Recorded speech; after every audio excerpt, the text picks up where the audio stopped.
ছোট্ট একটা ব্লগ, যে ব্লগে আমার স্বপ্ন পূরণ, আমার এমডিতে চান্স পাওয়া। সেদিন সকাল সকাল একটু প্রসাদ খেয়ে আমি আর বাপি রওনা দিচ্ছিলাম ঢাকার উদ্দেশ্যে।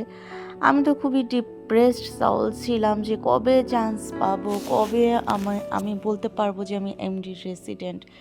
অনেক কষ্ট করে পড়াশোনা করতে হতো আমাকে, দুইটা বাচ্চা নিয়ে ঘুম টুম ছেড়ে এই যে বাসে উঠলাম।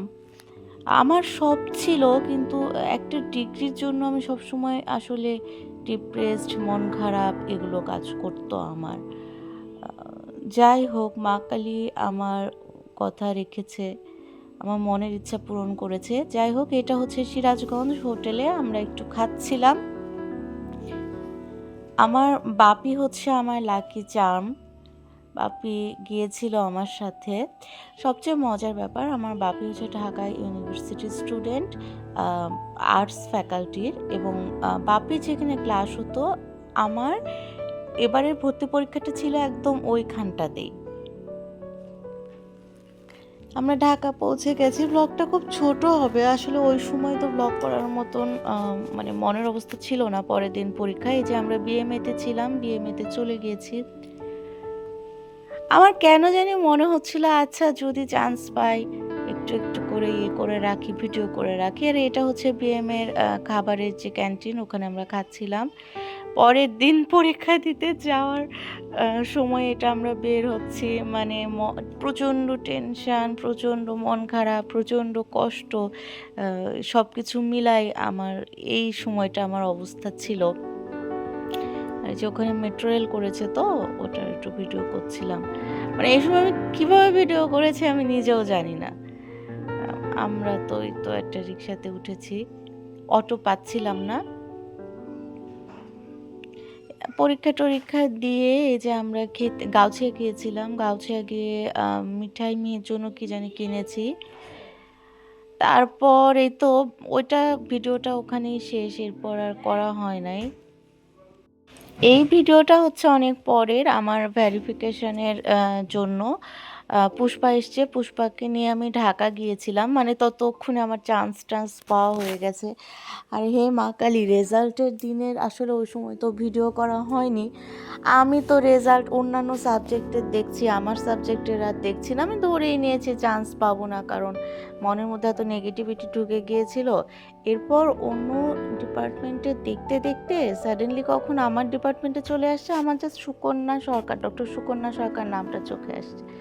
ভালো করে দেখে, আরে এটা তো আমি। সে তো কান্নাকাটি, চিৎকার, বিভিন্ন কাহিনী হয়ে গেল। এত কান্না করেছি, এত মানে আনন্দ অশ্রু যেটাকে বলে। আমার আসলে ভগবান আমাকে সব দিয়ে দিছে, আমার আর পাওয়ার কিছু নাই। আমার personal life, professional life, just যে মুহূর্তে এমডি চান্স পাওয়ার লিস্টে আমি আমার নাম দেখেছি, আমার মনে হয়েছে আমি সব পেয়েছি। যাই হোক, এই তো পুষ্পা আর আমি রওনা দিচ্ছিলাম রাত্রি বোধহয় 1টার দিকে। পরের দিন সকাল 10টায় আমার ভেরিফিকেশন ছিল। শীতের রাত্রে আমার ছোট্ট বোনটা কত কষ্ট করে এই মাঝরাত্রি আমার সাথে গিয়েছে।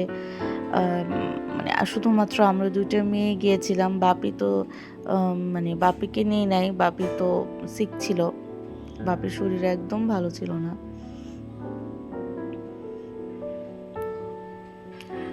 মানে এই অবস্থাতে মেয়েটা আমার সাথে গিয়েছে।